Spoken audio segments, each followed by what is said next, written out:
नवा शिक्षा सत्र के शुरू होवत ही बेमेतरा कलेक्टर महादेव कावरे हा एक्शन मोड में नजर आईस। जिला के स्कूल मन के दौरा करीस, जिहा स्कूल व्यवस्था ला लेके जमके भड़केस और स्कूल प्रबंधक ला फटकार लगाईस। वहीं स्कूल में मिड डे मील नहीं पकाए में 4 स्व सहायता समूह ला तुरते बर्खास्त भी कर दिस। 5 स्कूल में नदारद मिले, 6 शिक्षक मन ला नोटिस जारी करे गई और संगे संग स्कूल प्रबंधक ला जमके फटकार लगाई गई।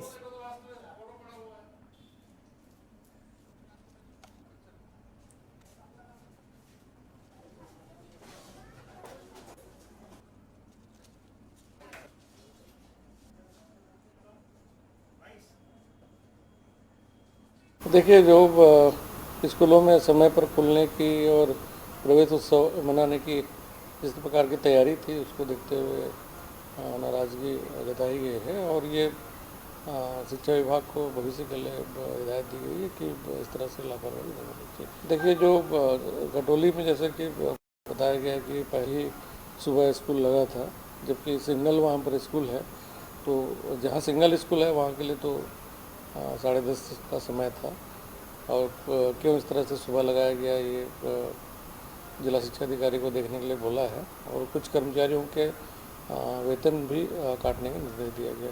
जी हाँ, ऐसे टीचरों के विरुद्ध मैंने पहले दिन था, इस कारण से वेतन काटने के निर्देश दिए हैं और आगे फिर ऐसा होगा तो फिर उनके विरुद्ध कार्रवाई होगी। जी हाँ, जहाँ पर मध्याह्न भोजन नहीं बनाता, जैसे बाबा मोहतरा की बात थी या घटोली में बता रहे थे कि नहीं बना था, तो वहाँ संबंधित समूह से काम जो है वापस लेने के निर्देश दिए।